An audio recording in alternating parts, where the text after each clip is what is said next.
Tell me about the good old Gosh, days. speaking of which, when I was a kid, the propaganda was how breakfast was the most important part of the day, right? Oh, please. Yeah, I heard that too. And I'll be honest with you, I'd get up for my breakfast, and you'd see that cereal as part of a balanced breakfast. So you were under this impression that you had to have a bowl of cereal with milk, orange juice, toast. Oh yeah, toast. And maybe if your mom was really industrious, maybe some bacon on the side. And it's like, who could eat that much food, for crying out loud? It's really just supposed to be a bowl of cereal and you're done and you're out the door.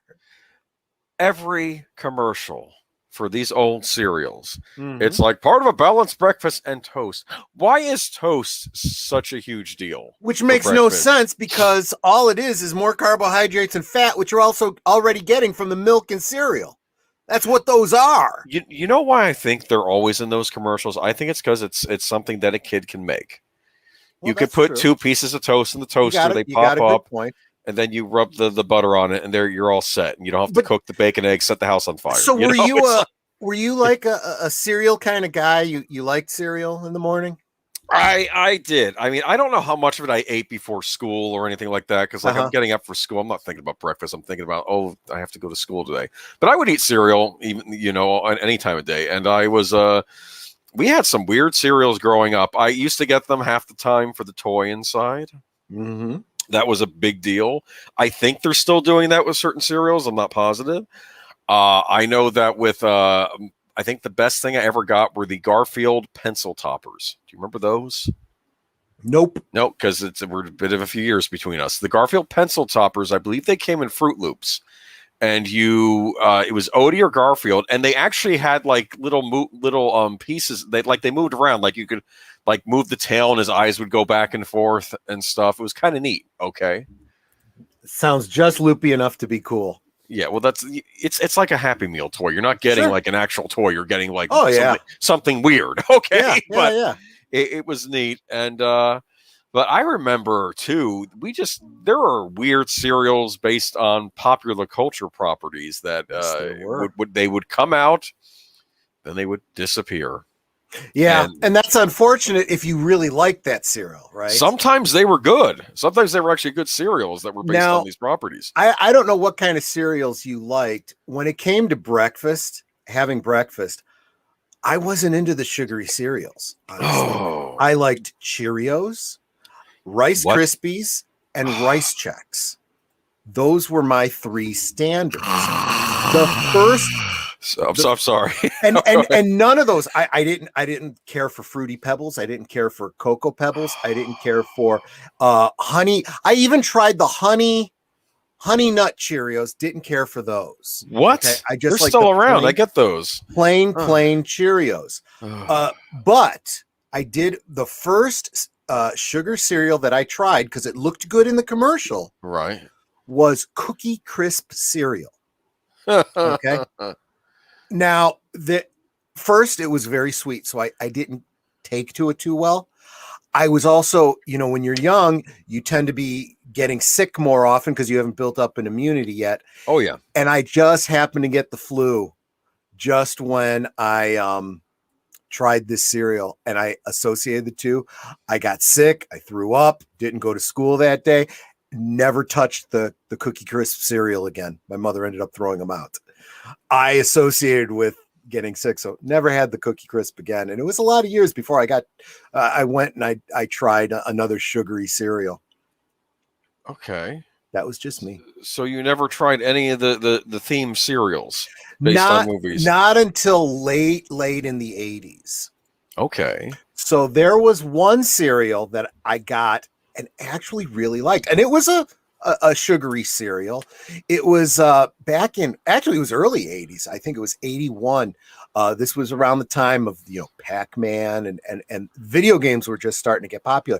Donkey Kong cereal. Remember it? I do. I remember the commercial. Love that crunch. Donkey Kong. And I remember that. Yeah. Love that crunch. And Mario, clobbering the piece of cereal with the mallet, because the cereals were all shaped like the what are they called? The barrels that the monkey would. That's right. I think I did get that as well. I know I must have gotten it at least once because it rings so much of a bell.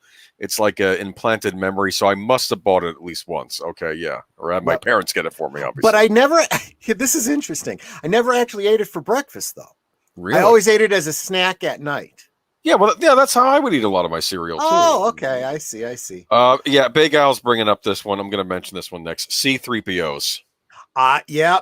That was my second one. That one was later 80s, wasn't it? No, actually, this is all like early 80s after Jedi. Around the time of Jedi. C-3PO cereal was discontinued in 86. It was introduced in 84.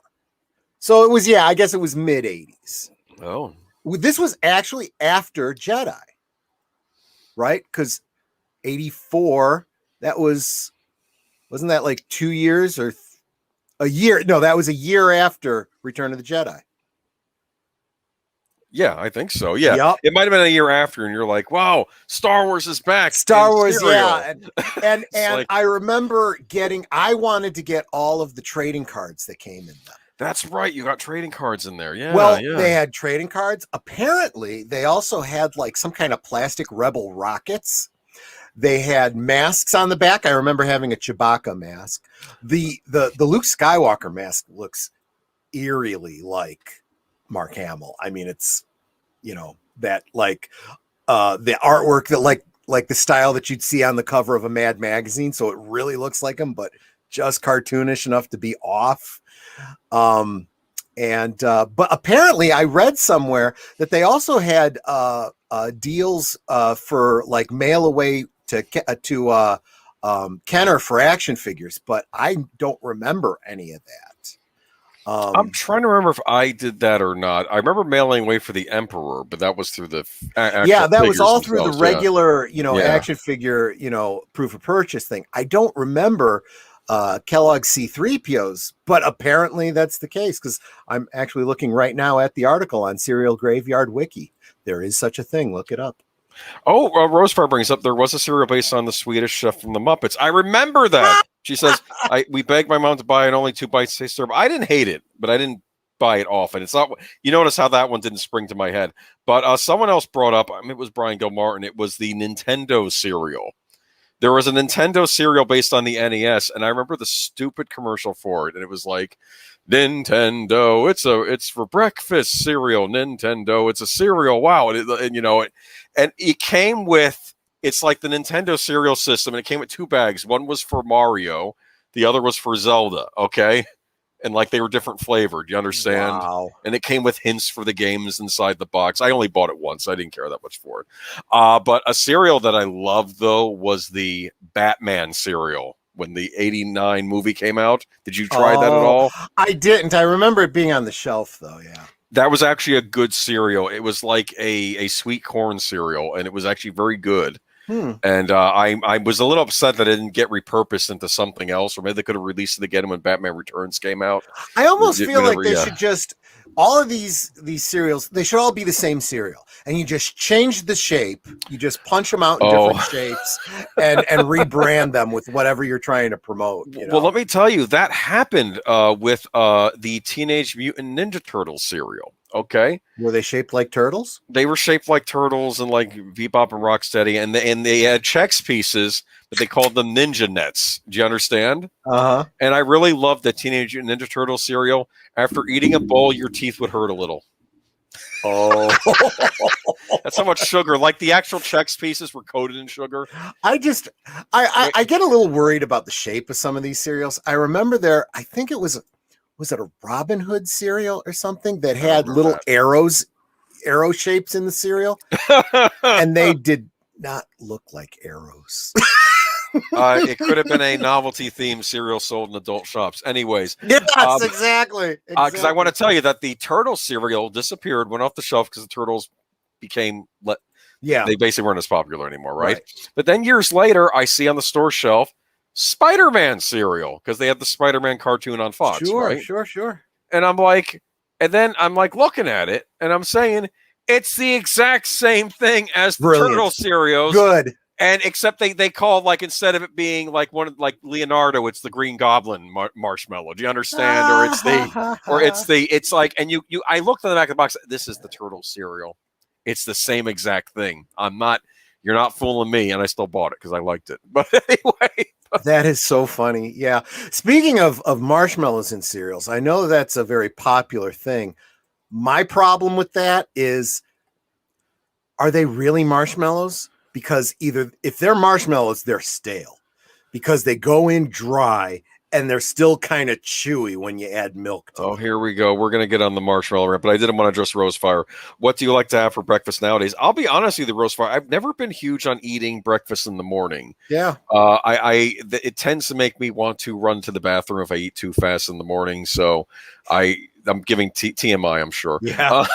But when I do eat breakfast type foods, though, I like the usual bacon, eggs, maybe pancakes, French toast. I love biscuits and gravy.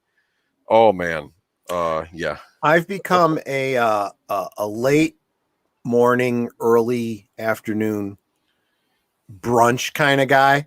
So like after my morning department meeting, I'll go and make myself a ham, egg, and cheese bagel.